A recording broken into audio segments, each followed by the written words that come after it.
man carrying a loaded gun was arrested outside a campaign event in Los Angeles for Democratic presidential hopeful Robert F. Kennedy Jr. on Friday. According to NBC News, the LAPD apprehended and charged 44-year-old Adrian Aispuro for posing as a U.S. Marshal. RFK Jr. was speaking at an event honoring National Hispanic Heritage Month. He took to X, formerly known as Twitter, to thank those who intercepted the perpetrator, writing, quote, "I'm very grateful that alert and fast-acting protectors from Gavin DeVecker and associates spotted and detained an armed man who attempted to approach me. I'm also grateful to LAPD for its rapid response." Kennedy Jr. also said he hopes President Biden will finally grant his request to have Secret Service protection. He made a request back in July, but was, of course, denied. This is very scary stuff, to have this armed person pretend to be security to try to get closer to you. That was a photo of the man, I believe, in that post. Yeah, this is very serious and scary. Look, obviously, it would be anyway, but if you were RFK Jr., we might have additional rightful paranoia about assassination, given what has happened to so many members of your family. Well, apparently, this potential assassination attempt happened just 2 miles east of where his own father was assassinated back in 1968. Crazy. The parallels are remarkable. And I got to say, I was reminded of an incident that happened just a few days ago online where there was a story that got written about RFK Jr., where he was arguing that the president of the United States should be healthy enough to make it through all 4 years. Yeah.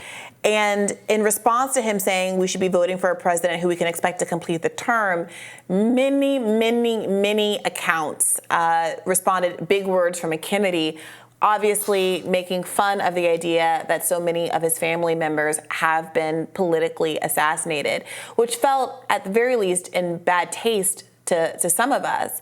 But in light of now this assassination attempt, you know, does it feel like something akin to, I know this is a controversial term, but it's something akin to stochastic terrorism for people to be on the internet making jokes about the assassination of a political candidate simply because they don't agree with his beliefs? Yeah, that's scary stuff.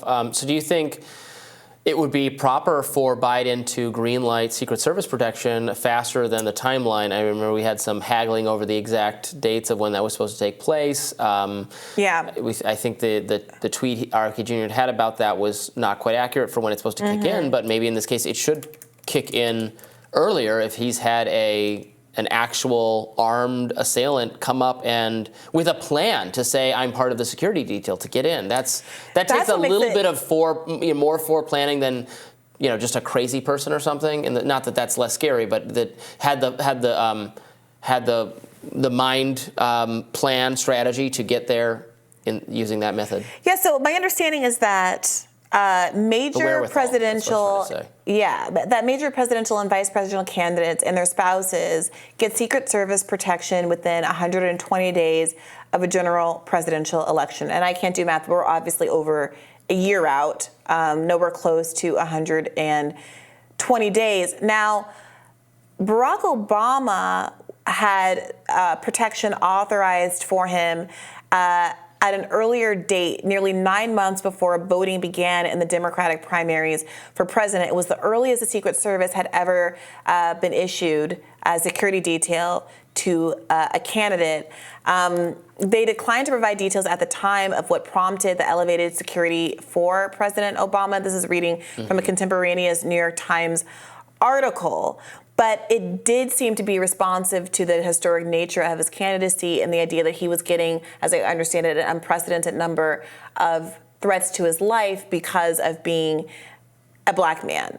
Now, if there is similar evidence that RFK Jr. is being targeted, whether because of his beliefs or because he's a Kennedy or what have you, it does seem like issuing protection in advance might be appropriate. But it is worth noting that it seems less like RFK Jr. is being signaled out for not getting protection and more like Obama was signaled out for getting an unprecedented level of protection, at least an earlier start date for that protection. Yeah, it seems like it would be worthwhile in this case. There's got to be a lot of fear, again, given everything going on in that campaign.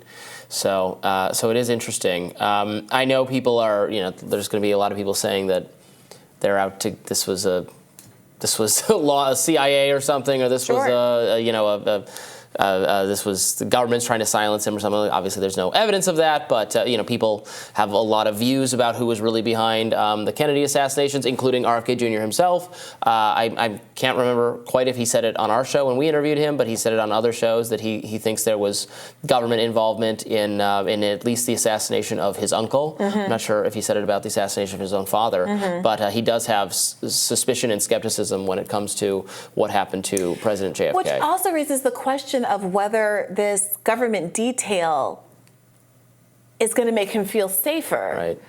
If you do think on some level it was a quote-unquote inside job. Yeah, I'd let Gavin DeBecker and Associates keep handling it. Remind us what Gavin DeBecker and Associates I don't know. I think Gavin DeBecker is his main financial backer, right? I see. That's the person who gave him the most money. So it's a private security firm. I believe so. I don't know. Okay, yeah, they have this Academy for Protectors. It does seem like a, He donated $4.5 million to the super PAC that supports RFK Jr.'s campaign. So he's the major financial backer. Yeah, it feels a little dystopian to be, Becker the backer. It feels a little dystopian to be having to guard your investment with your own private security. I mean, people hire private security. Yeah, I'm just saying it's dystopian because you can't trust the state's police force or the government's police force to do the aren't job. Aren't some of those defund the police people using secret their private security firms? I thought that there was something right-wing people made it big, maybe like Cory Bush or something like that. I'm not denying it. I just have not heard of it. Let me Google it to make sure I'm not defund the. Yeah, it was Cory Bush. Private security. Yes. Yes. I had to explain her position despite spending on private security. No, it's a sad state of affairs where people feel like they can't be protected by the police for whatever reason. And I think it is a question for how exactly you have to reform that sort of practice. But I'd be very interested to see what the public response is from other presidential candidates. Vivek Ramaswamy, I know, offered his support and condolences on Twitter after RFK Jr. tweeted out this news. But it will be interesting to see if RFK Jr.'s desire for more official protection is actually listened to, or if there's any response from the White House as a consequence of this attempt. More from that if we hear anything else, and stick around for more Rising after this.